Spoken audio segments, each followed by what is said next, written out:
datos. La voz de los protagonistas. Contacto telefónico. Así es, tenemos el gusto de poder tener en contextos a Ana Ogarrio, consultora del IMCO, que habla de este índice de competitividad urbana 2016 en lo general y en particular de cómo se sitúa Coahuila y Durango, la zona metropolitana, de manera específica. Muchísimas gracias por estar con nosotros, Ana. Le saludamos Juan Ceballos Aspe y una servidora Marcela Pámanes, y por supuesto el interés situado en cómo nos colocamos tanto Coahuila y Durango en este índice de competitividad urbana, que nos gustaría saber qué es lo que señala, cuáles son las ventajas de ocupar posiciones importantes y qué es lo que miden en este índice de competitividad. Muy buenos días. Pues mira, el índice de competitividad urbana que presentamos ayer analiza las 74 ciudades más importantes del país, que juntan 367 municipios y representan 76% del PIB, 62% de la población nacional y 90% de la inversión. Es decir, que el desempeño que tengan estas ciudades resulta determinante para el desarrollo del país, y es justamente por eso que nos enfocamos en ellas. Analizamos 120 indicadores, que son 30 más que en la versión anterior, a través de 10 subíndices que miden diferentes aspectos de la competitividad y que van desde medio ambiente, sistema político, Estado de Derecho, innovación, sociedad, etcétera, ¿no? Son datos de 2014 porque privilegiamos usar datos duros de fuentes oficiales que toman tiempo, ¿no? Los censos oficiales del gobierno y demás. Y con este índice nosotros lo que buscamos es entender en qué áreas van bien o van mal las ciudades y por qué. El ranking que generamos no solo promueve una sana competencia entre las ciudades, sino también es un insumo útil para la definición de políticas públicas. El primer lugar lo ocupó el Valle de México, lo cual pues no es de sorprenderse por la importancia histórica que tiene la capital. El segundo lugar es San Luis Potosí, que es más sorprendente. No obtuvo primer lugar en ningún subíndice, pero pues tuvo un desempeño adecuado en todos ellos. Respecto a Saltillo y Durango, están entre las principales 13 ciudades más competitivas del país. Saltillo subió 2 posiciones y ocupa el 4º lugar, principalmente porque le fue bien en el subíndice de Derecho y de Innovación. En Derecho ocupa la 3ª posición y también en Innovación la 4ª. Y aquí se debe más que nada porque es la 3ª ciudad con menor proporción de la ciudad dentro de tierras ejidales, con un 3.2%, y es la 7ª en competencia de servicios notariales. Y en innovación porque tiene 8 matrices de empresas del top 500 empresas, según la revista en Expansión, y es la 6ª ciudad con más alta proporción de su PIB en sectores de innovación. Por otro lado, mejoró mucho en ambiente. Si bien está en la posición 20, en el índice anterior estaba en 54. Antes no se quemaba ni se aprovechaba el biogás en rellenos sanitarios y ahora sí. Durango, por otro lado, se ocupa la 7ª posición y antes 15, entonces es un incremento de 7. Se mantuvo en el 2º lugar en el subíndice de medio ambiente. Es otra de las ciudades que aprovechan y queman el biogás y no tuvo ninguna emergencia frente a Profepa. También es de las primeras que tratan el agua en operación, 4.4 litros por 1,000 habitantes, que es lo doble del promedio nacional. También le fue bien en el subíndice de Derecho, donde ocupa la 5ª posición. Es la ciudad con menor tiempo de ejecución de contratos en términos de días y la 7ª en términos de duración de juicios de amparo directo, ¿no?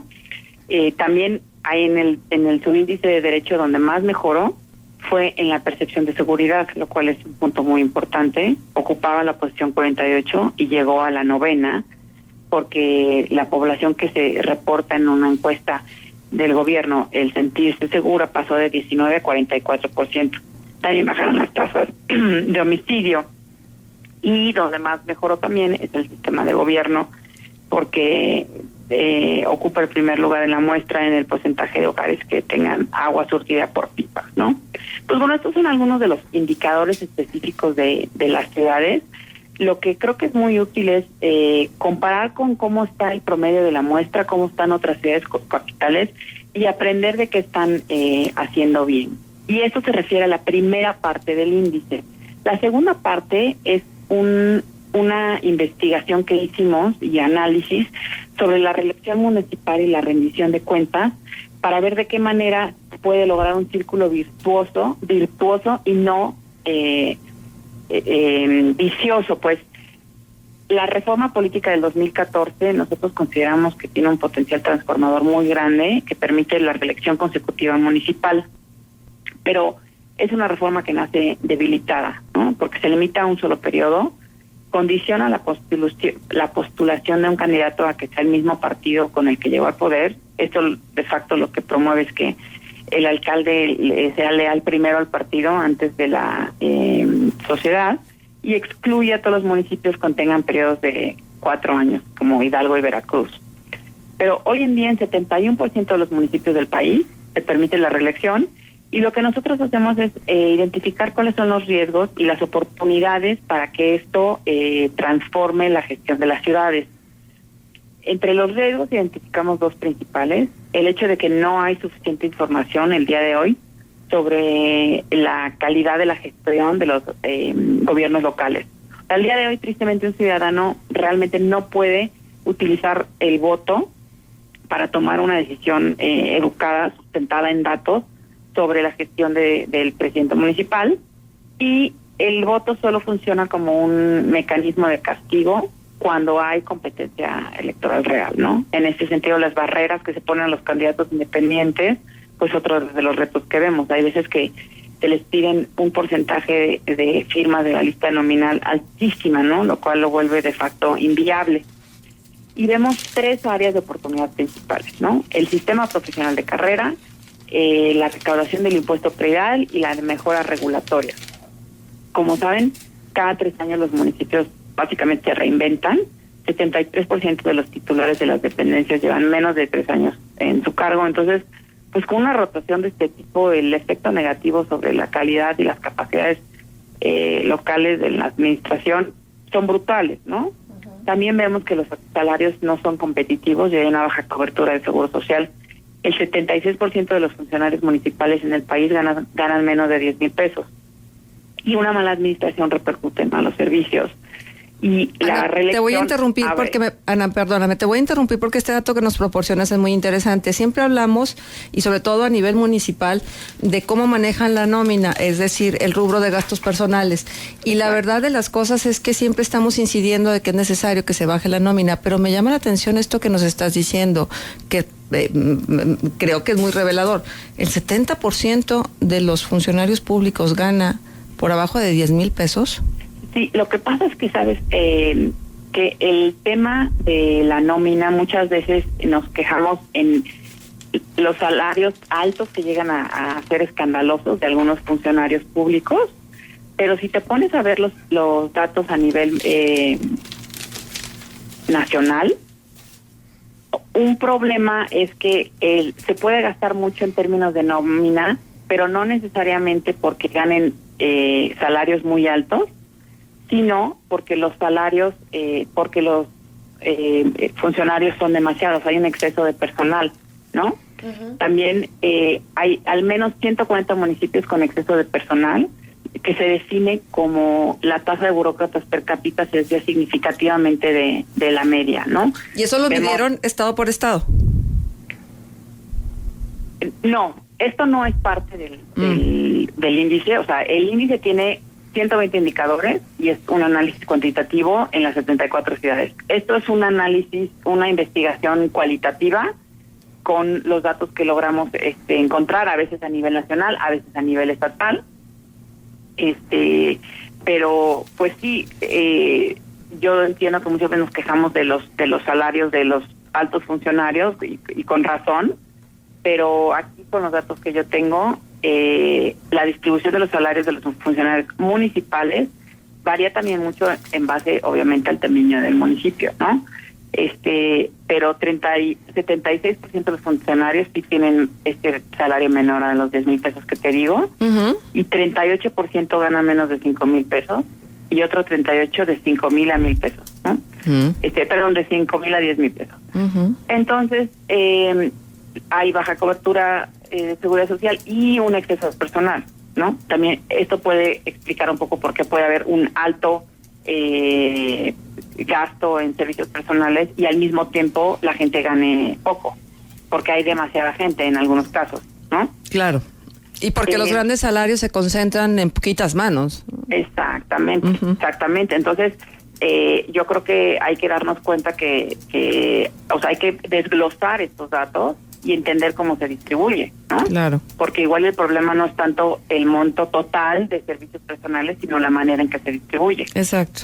Entonces, en este sentido, el servicio profesional de carrera, pues bueno, tiene un potencial para transformar las capacidades y la permanencia de la gente. También analizamos el predial como una herramienta para que los municipios transiten de la pubertad, donde dependen de papá, gobierno federal, y lleguen a la etapa adulta donde generen más ingresos propios. Realmente México es un país que recauda muy poco predial. Estamos hasta abajo de la OECD y de Latinoamérica. Guatemala recauda casi lo doble. Colombia recauda 7 veces más que nosotros. Llevamos años tratando llevamos décadas tratando de incrementar la recaudación sin éxito. Un punto interesante es que cuando se reformó la Constitución, el artículo 115 en el 99, el artículo 5 transitorio estipulaba que en 3 años, es decir, 2002, los valores catastrales equivaldrían a los comerciales. 17 años después, 2016, hay una iniciativa de ley general que declara lo mismo, que en 3 años los valores catastrales van a equiparar a los comerciales. Y sin embargo, el día de hoy la diferencia entre estos valores es de 42%, y la recaudación el año pasado fue tan solo 59% del padrón catastral. Entonces, lo que esto te demuestra es que no necesariamente, la normatividad por sí sola no va a solucionar el problema, ¿no?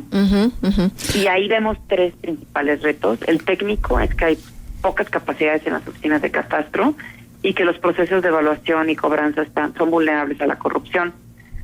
En las grandes capitales ya hay métodos electrónicos de pago, pero a nivel nacional, 89% de los municipios el pago se sigue haciendo directamente en la tesorería de las oficinas catastrales, lo cual abre la puerta a la corrupción.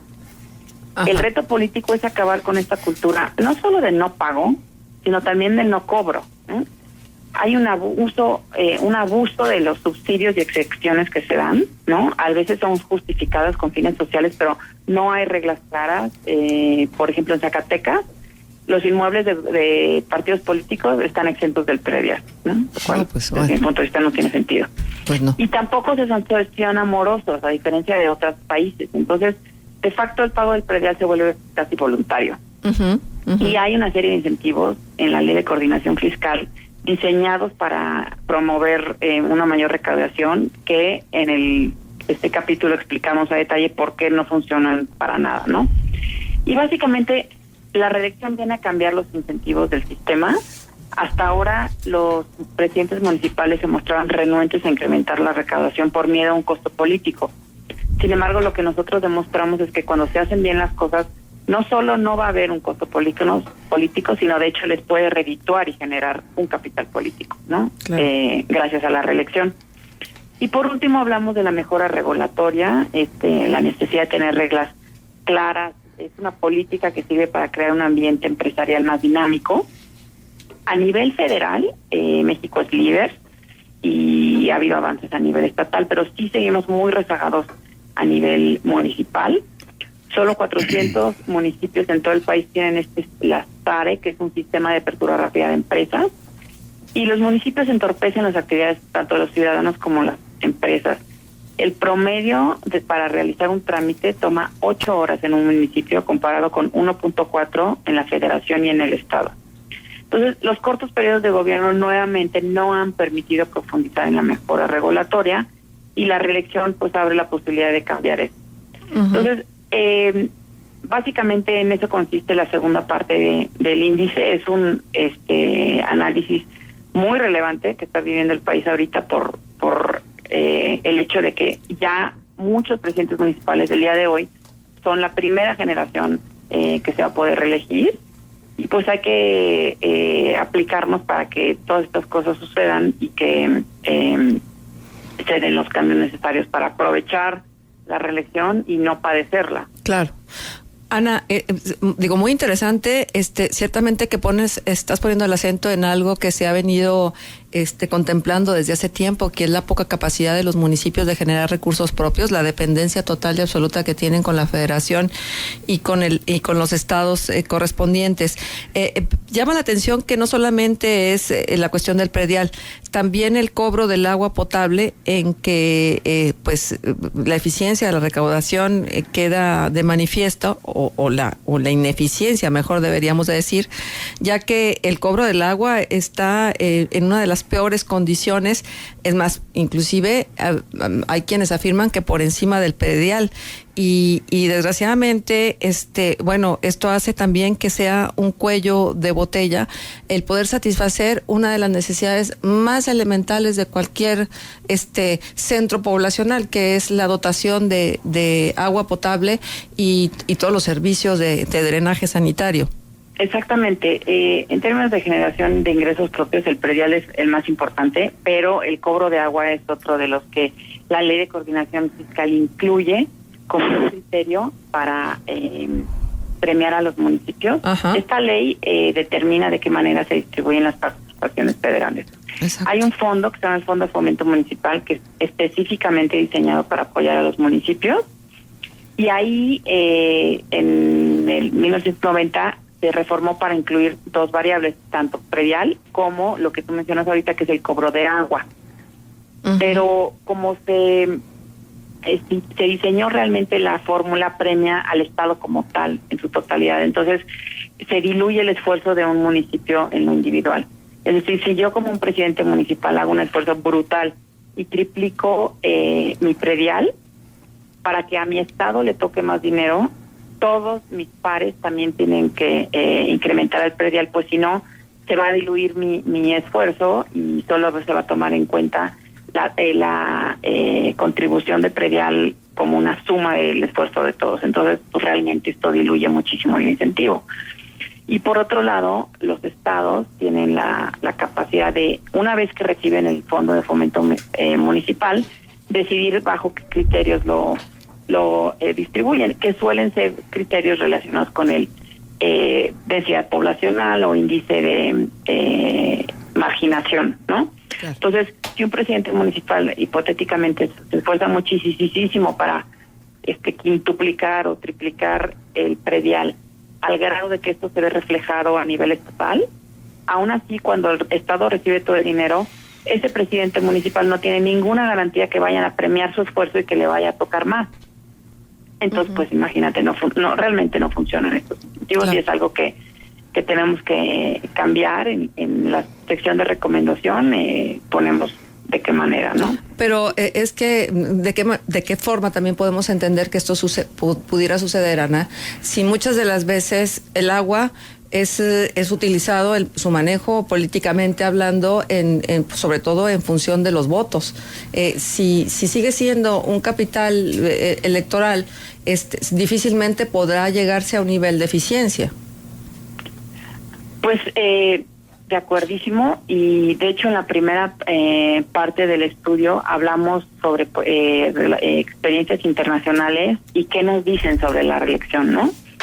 En el caso de Brasil se dan unos casos de estudio donde el primer periodo minimiza la corrupción porque el presidente municipal sabe que si lo hace mal va a tener consecuencias en las urnas, mientras que en el siguiente periodo sube, ¿no? Entonces, respecto a este uso político de los recursos públicos, que siempre es un riesgo, esto se minimiza con transparencia, con mecanismos de checks and balances, ¿no? Es decir, uh-huh, tratar de controlar las tomas de decisiones al interior del cabildo, mayor competencia electoral y mayor participación ciudadana. Nosotros creemos que, específicamente hablando del predial, el gobierno debería de mostrarle a la sociedad en qué se está gastando sus recursos. Es decir, por ejemplo, la boleta predial, especificar qué porcentaje de lo que se recaudó se fue no solo a su municipio, porque hay unos municipios gigantescos, sino específicamente a su colonia, ¿no?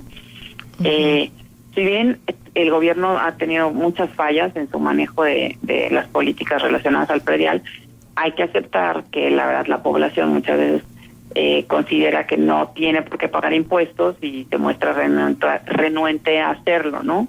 De la medida en que todas estas cosas vayan cambiando, se le va a dificultar a los funcionarios públicos utilizar los recursos con fines electorales, pero hay que reconocer que eso siempre es un riesgo. Claro. Ana, por cuestión de tiempo, sabemos que ustedes también midieron el índice de las zonas metropolitanas. De este tema nos vamos a ocupar un poquito más adelante con el director del INPLAN aquí en Torreón. Pero me gustaría saber en dónde se puede consultar todo esto que ustedes nos están mostrando en esta mañana. Claro, con mucho gusto. Si te metes ahí a la página del INCO, el INCO es imco.org.mx. Creo que es la sección más sencilla. Ahí mismo hay un link que te lleva a la presentación del índice de competitividad urbana. Hay varios videos que subimos sobre cada uno de los temas que incluye. Está no solo el estudio, sino la base de datos, por si alguien quisiera jugar con los datos y llegar a sus propias conclusiones. Bien, pues muchísimas gracias, Ana, por tomarnos la llamada y por compartirnos esta información que sin duda alguna es muy valiosa. Gracias a ustedes. Hasta pronto, gracias.